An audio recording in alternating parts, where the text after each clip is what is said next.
So this week I'd like to explore the civic function of the humanities. In other words, what do the humanities offer our common enterprise together? What do the humanities have to offer humans in aggregate in our effort to live together, to cooperate, to form a functioning society? I'd like to argue that the humanities have an essential role to play in sustaining a democratic culture. And the reason for that, I mean, in a sense, is very straightforward. You could complicate this argument as much as you wanted, but fundamentally, I think it works like this. The more one studies the human condition, the more we study the art, the literature, the history, the kind of cultural complexity of other human beings, the more our respect and admiration for human accomplishments grows. And as that grows, our respect for human dignity grows. And democracy, of course, is the political system that enshrines human dignity. And so that is the connection, stated in simplest possible terms, between the humanities as a kind of intellectual slash aesthetic undertaking, you know, and democratic culture. So they complement and nourish one another. And so what this means is that you can think about texts of the humanities and digital humanities projects in this light. You can ask, how do they inform the great civic project of living together, in a way that allows us to flourish, right? So the texts I chose for this week are intended to shed light on that question. And what I ask you to do, if you're going to write this week, although by now I think many people are done, but if you want to write and think about this, is to think about how one of these poems, one of these kind of classical humanities texts, and one of these digital humanities texts, uh, you know, shed light on the civic value of the humanities differently, and how do they differ, how do they complement one another. So let's quickly take a look at the poems. Um, this is a famous piece of Whitman's larger work. Whitman, as you probably know, is an American poet who wrote between the middle and the end of the 19th century. I don't know off the top of my head when he completed this particular part, but I mean, he was revising this stuff for most of his life, so it's hard to know when he was done. And I'm not a Whitman scholar, but Whitman is often evoked as one of the great American poets of democracy. And so what I kind of want to do is look at this and then look at a Langston Hughes poem written, a few decades later, that sort of contests Whitman's vision and asks to sort of to enlarge the conception not only of who the Americans are, but of who gets to be the voice of who the Americans are. I hear America singing, the varied carols I hear, those of mechanics, each one singing his as it should be, blithe and strong. The carpenter singing his as he measures his plank or beam. The mason singing his as he makes ready for work or leaves off work. The boatman singing what belongs to him in his boat, and deckhand singing on the steamboat deck. The shoemaker singing as he sits on his bench. The hatter singing as he stands. The woodcutter's song. The plowboy's on his way in the morning or at noon, intermission or at sundown. The delicious singing of the mother, or the young wife at work, or the girl sewing or washing, each singing what belongs to him or her and to none else. The day what belongs to the day. At night, the party of young fellows, robust, friendly, singing with mouths open, their strong melodious songs. I mean, you can see why people thought this was the beginning of a new kind of poetry celebrating people as they are, and also celebrating this sort of what we now think of as the diverse fabric of a kind of American society. I mean, there are things about this that might jump out at you right away. There seem to be an awful lot of men here. The labor seems gendered, et cetera. I mean, in those ways, this is a poem of its time. The Langston Hughes poem, and he's, as you know, Langston Hughes is an African-American poet, uh, begins by echoing that repeated line. So Hughes readers know Whitman's work. I mean, Whitman is this titanic figure that basically everyone who is writing free verse in English in America today is influenced by Whitman, whether they've even read him or not, because the kind of free verse that he wrote and therefore made possible has defined the kind of territory of American poetry. He's an immense figure. So every, poets reading this here, I too sing America, and they think of this, right? And um, you know, you can think about I Too Sing America as responding to what's inside this poem, where Whitman says, I hear America singing, and all these people are singing. And you can say, well, what's going on in this poem is the speaker in this poem, which may or may not be intended to be Langston Hughes, is saying, like, I'm part of that song too. Or you can also hear it as Langston Hughes himself, the poet, saying, hey, Whitman, I'm singing America too. Not, you're not the only one singing it, right? I am the darker brother. This was written in, I think, 1927 or six. So, you know, a bleak time in America for African Americans. I too sing America. I am the darker brother. They send me to eat in the kitchen when company comes. Like, like he's, it's like a kind of a part of the house staff or someone to be sort of shunted out of the way in this segregated society. But I laugh and eat well and grow strong. Tomorrow I'll be at the table when company comes. Nobody'll dare say to me, eat in the kitchen then. Besides, they'll see how beautiful I am and be ashamed. I too am America. So this is a famous poem, and one can see why, that dramatizes a contest over who sings when America sings and who sings for America, right? That is about the subject matter of American society. Who's in it? Who are the Americans, right? And and also the authority to speak about America. Who has that authority? Who are the singers?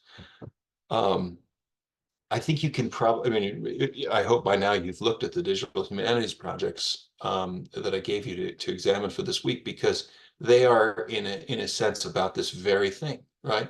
Because more than many other countries, the United States has this continual question, who are the Americans? Because it is a country made up primarily of immigrants, or made up in large part by immigrants. And if you include more than one generation, it's overwhelmingly made up of immigrants, right? And so when you think about poetry as a civic project, that is, you think about the poems that are not sort of about the poet saying, here's me and my unique, idiosyncratic, weird private vision, but instead, I am now going to try to speak about what unites us, what we share, about a place where my interests and my experience overlaps with that of many other people, a public poetry, a civic poetry, right? Um, Oftentimes in the United States, that poetry is about the question, who are we? What brings us together? What do we share? And how do we go forward together? Right? And so, I mean, there is a very civic, public, democratic poetry and tradition of poetry that's one of the contributions of American art. Not only to world art, but to the art of democracy. So these poems are part of that. In just a minute, we'll pivot from these traditional humanities texts to some digital humanities texts that are asking similar questions. Who are the Americans? What do they share, right? So let's look at this last poem, which I love. I think this is such a masterpiece. Um, so this is the poem. This is Elizabeth Alexander's poem. She's a contemporary poet, which she read at Barack Obama's presidential inauguration. And it too is this kind of civic poem. I mean, think about what a presidential inauguration is, right? I mean, it's a moment where people convene and gather together to share a kind of vision for the country, which very often includes not only a sense of like where is the country going, but like who are we? What unites us, right? The poem tries to address that, and it does so in a way that I think you can feel it just having read just only these two poems. You can feel it in dialogue with those poems. Each day, I mean, you got to remember she's reading this live, aloud, not only to thousands of people gathered at the inauguration, but to millions of people who are watching it. Yeah, right. So, I mean, this is an amazing kind of public poetry. Each day we go about our business, walking past each other, catching each other's eyes or not, about to speak or speaking. All about us is noise. All about us is noise and bramble, thorn and din. Each one of our ancestors on our tongues. There's that, like an evocation of that sort of depth and complexity of American society. Someone is stitching up a hem. Here she starts to sound like Whitman, darning a hole in a uniform, patching a tire, repairing the things in need of repair. Someone is trying to make music somewhere with a pair of wooden spoons on an oil drum, with a cello, boombox, harmonica, voice. A woman and her son wait for the bus. A farmer considers the changing sky. A teacher says, take out your pencils, begin. Like this sweeping panoramic view of a kind of moment, a snapshot in this vast society, all this work being done, all these different people. We encounter each other in words, words spiny or smooth, whispered or declaimed, words to consider, reconsider. We cross dirt roads and highways that mark the will of someone, and then others who said, I need to see what's on the other side. I know there's something better down the road. We need to find a place where we are safe. We walk into that which we cannot see. So in this part of the poem, she's starting to pivot to the sort of visionary dimension of this public occasion, which is a presidential inauguration, and not just any, but a historic and unique one, right? Um, and sort of evoke a sense of like, who are we together? Like, how are we the inheritors of a shared project, right? These images answer that. Say it plain, that many have died for this day. And you got to think about that both within the terms of the poem and in the poem's performance at President Obama's inauguration. In a sense, a civil war is fought in order to make that moment possible, right? A civil rights struggle is waged in which many people suffer and die to make that moment possible. Sing the names of the dead who brought us here, who laid the train tracks, raised the bridges, picked the cotton and the lettuce, built brick by brick the glittering edifices that would keep clean. They would then keep clean and work inside of. Praise song for struggle, praise song for the day, praise song for every lettered sign, the figuring it out at kitchen tables. This repetition of praise, right, which is one of the fundamental purposes of poetry and one of the fundamental tasks of civic poetry, which is to kind of like unite people behind the idea that we're all going to say yes to certain important things, right? We're all going to affirm certain important things. So I think that's where this word praise becomes important, the repetition of it. Some live by love thy neighbor as thyself. Others by first do no harm or take no more than you need. What if the mightiest word is love? Love beyond marital, filial, which is like of a family, national. Love that casts a widening pool of light. Love with no need to preempt grievance. So in that nearly the end of the poem, she's asking a question that tries to gesture toward a way forward that unites everyone listening, which means for a presidential inauguration, everyone in this huge, complex, sprawling country, right?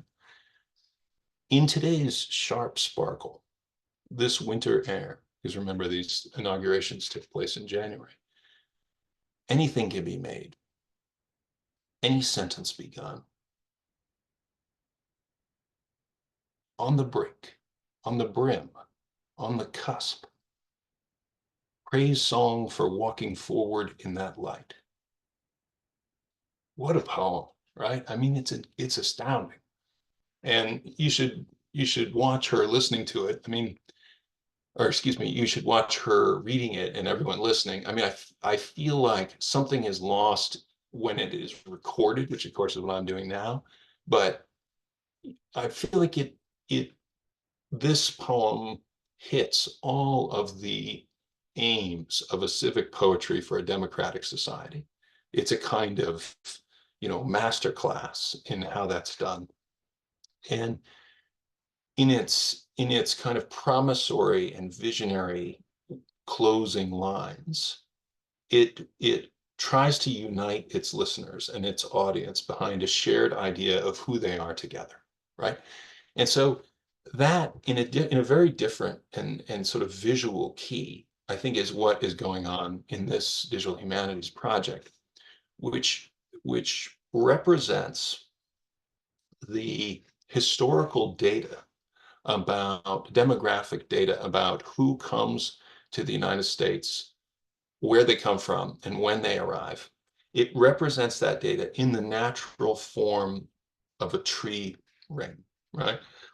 And I mean, as I'm sure you know, trees are dated by these rings, each of which represents a year. Thickness and characteristics of the year tell you, or of the ring tell you something about the conditions in that year. So if you cut down a tree and count the rings, you know how old it is and so on. So dendrochronology just means tree dating, right? Or the kind of, the science of dating trees. And so what they've done is they ask themselves like, all right, I mean, they say nature has its own ways of organizing informations, or organisms grow and register information from the environment. You can see this in trees with their rings that tell the story of their growth. Drawing on this phenomena as a visual metaphor, the United States can be envisioned as a tree with shapes and growing patterns influenced by immigration. The nation, the tree, is hundreds of years old, and its cells are made out of immigrants. As time passes, the cells are deposited into decennial rings that capture waves of immigration. So, I mean, this in one sense is very simple. It's like we can represent this pile of data about who comes to the United States, when they come, and where they come from visually by plotting it as a tree ring. And as you go out this way, you're going forward in time. And there are certain other principles of organization controlling it.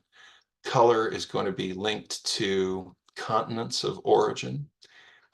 Each little tiny dot represents 100 immigrants. And as the tree ring becomes oblate, or sort of like something other than a perfectly circular shape, it represents more immigration as opposed to native-born Americans. And so, I mean, think about how this, project uses beauty, right? Like Elizabeth Alexander's poem uses the beauty of its imagery and of its visionary evocations to get people to gather around the idea that this country made up of all these people from all over the world who have struggled and labored and dreamt together and built this society, that it is beautiful, right? And in their own ways, Hughes and Whitman are doing that same thing. They're using the beauty of the language, the beauty of their imagery to try to capture the beauty of a civic project, which is our society, which is a strange society, right? I mean, it's unlike many other societies, and finding a language to articulate and convey its beauty is a challenge, right? And that so the poetry undertakes that challenge in different ways. This What I love about this is, you know, it says, let's take this familiar natural form that most people see as beautiful, like trees speak to us as objects of innate beauty, and they're very ancient and important and so on. And let's say, like, what if we use this to represent the United States, right? And so the loveliness and familiarity, the organic form, um, the familiar idea that a tree ring records information about time, right? All of that can be used to express sort of this strange beauty in the United States. And but maybe unique beauty is a better word than strange. So, if you scroll down through this, it explains to you how it works, how different particular colors are associated with regions of origin, how it can be blown up to show the huge numbers of people we're talking about. And this is my favorite thing. This is like some of these other animations we've looked at. This is going to show us the growth of this American tree that we're imagining in the cross section, right, of the tree ring over time, starting at the beginning.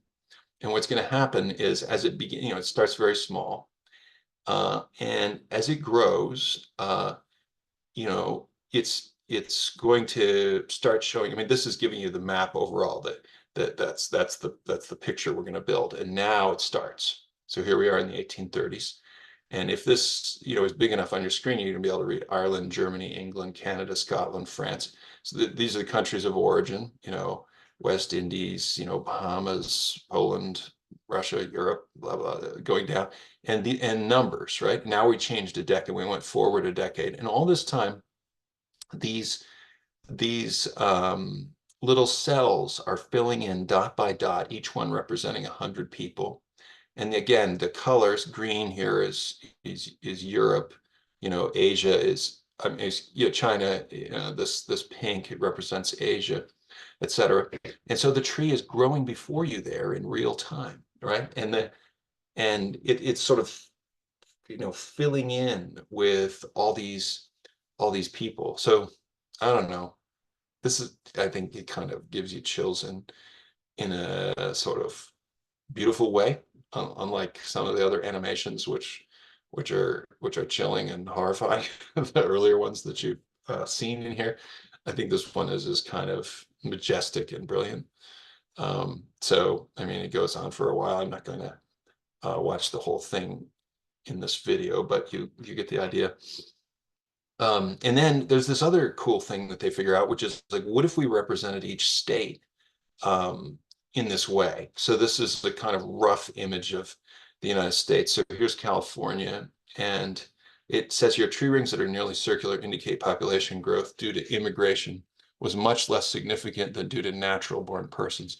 So if you go to places, where there's not been a huge amount of immigration, like Arkansas or Vermont, they're sort of like circles, like in there, there are, I suppose, trees that look like that. But other trees like these giant trees that become a little bit more oblate or elongated that represents the additional presence of a lot of immigrants from different, a lot of, Asian or Latin American immigrants depicted here in California, Texas, New York, Florida, right? And you can look at this and see, once you know the key to the colors, right? Latin America being yellow, Europe being green, Asia being pink, Africa being, it's sort of like a warm ochre or brown color. So then there's an immediate legibility to this map. You're like, oh, I see, like this part of the country, which of course, makes sense because of its proximity to this border and other cultural reasons, has more immigrants from Latin America. Over here, you see more immigrants, and it's kind of this northern band from Europe. Of course, there are a lot of immigrants from Asia here because it's proximate to Asia. It's across the ocean from anyway. So, I mean, this is, I think, a very interesting way of displaying information and bringing aesthetic or design elements to bear in order to provide a visual vocabulary for expressing the beauty of our society, which, what the poets are doing in words, the designers of this project are doing with the kind of loveliness of natural forms and the way that those natural forms feel inviting and good to us, right? So I think this one is super cool. This project is more granular and informative. And perhaps, I mean, there is a kind of beauty to it. These sort of the curves here, and the circles, there's kind of loveliness to it, but perhaps it's not as beautiful as the trees. I don't know. I guess these are subjective questions. I just have you can click on different counties here. Um, and so, and you can go through the years too. So we're right now we're in 2010, but if you on this little chart, you can see over time how it's changed. So the percentage of population of San Bernardino County, I just picked, for obvious reasons, that is made up of immigrants, uh, or foreign-born people is, changing over time, right? And so, like, it's kind of interesting, for instance, to see, you get to a kind of peak here, and then it goes way down, and then as you go from, I guess, what is that, 1970, up to 2000, it's more and more and more people, and then here it shows you where all those people are from. I mean, the overwhelming majority of foreign-born people in San Bernardino County are from Mexico, but there's a lot of people, from all different places, and you can see it's an incredible amount of information, right? And so, so what does this contribute? What does it do? I mean, in one sense, it addresses this question, like, who are the Americans, in a very fine-grained way. It's like, well, I mean, look at all these strands. The Americans are from all over the place. The Americans are the people of the world, is the answer to that question. And, the more you, you know, click on different places, the more obvious that the truth of that becomes. Like, here is Europe and the Russian Federation. Here's Africa. Here's Latin America. Here's Central America. Look at all the connections. Here's Asia. Um, in the Middle East and Asia and Oceania. I mean, look at all the people, and in these huge numbers. This is just some little place in New Jersey. You know what I mean? I mean, you can just do this for all these places and have an instant visual register of how many people are there from all over the place. And you can navigate this thing in different ways. I mean, which I'll just let you play with that rather than giving a big speech about it.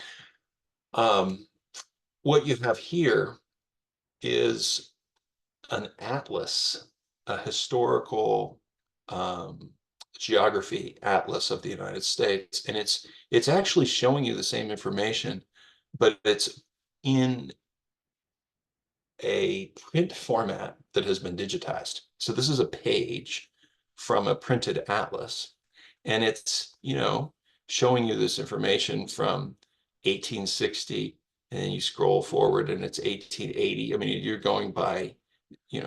going through skipping to two censuses. And, I mean, part of what strikes me about this is that in the United States, there are these moments in the political history of the United States when a certain group of people become really agitated and panicky about who is in the United States and who's coming and who, and they become, kind of panicked about who the real Americans are and who maybe shouldn't be the real Americans. And that mentality becomes very difficult to maintain in the face of the facts which emerge when you look at US Census data, which show you that you can't really go to a moment when there were not already, you know, lots of people in the United States from elsewhere, unless you go to a moment when there was just the indigenous people, right? And at that time, it was not called the United States.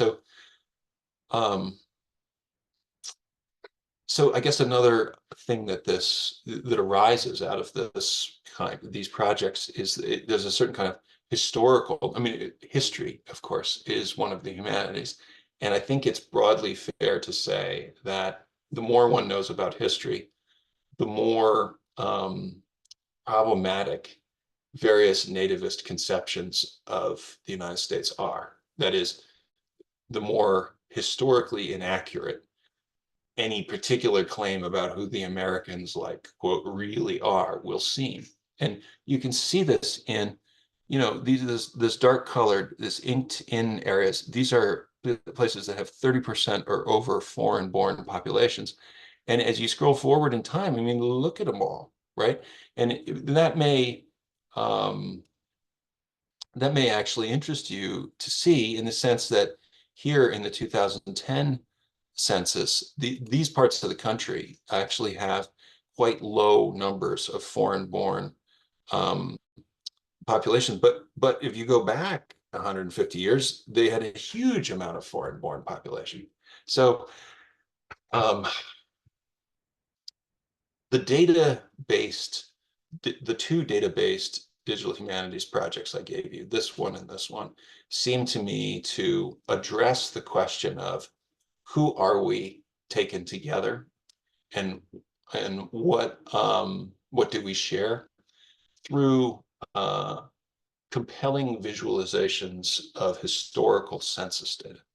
This one takes that same census data, which they actually, link you to. They link to it. You can if you click on that, it's going to take you over here, and you're going to have access to this extremely rich data set from all these censuses, which, as you know, are required by the Constitution for representative, the purposes of democratic representation. So this one takes that information and turns it into this beautiful art at the same time that it allows you another way of relating to the data.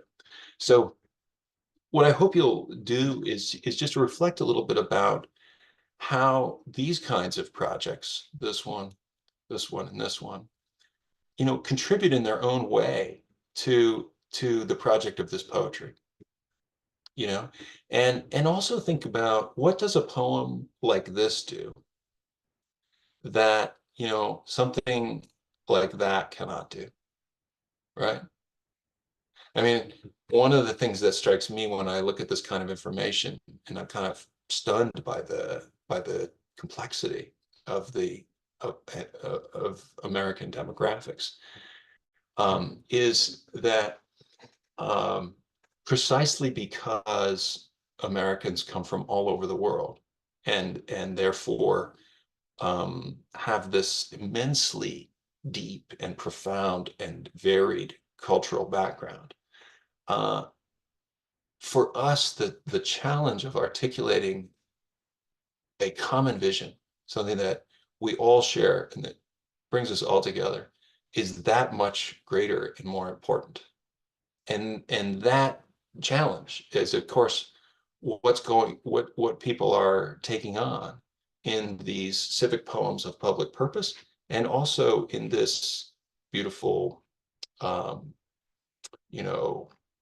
what do they call it? Dendrochronology of US immigration.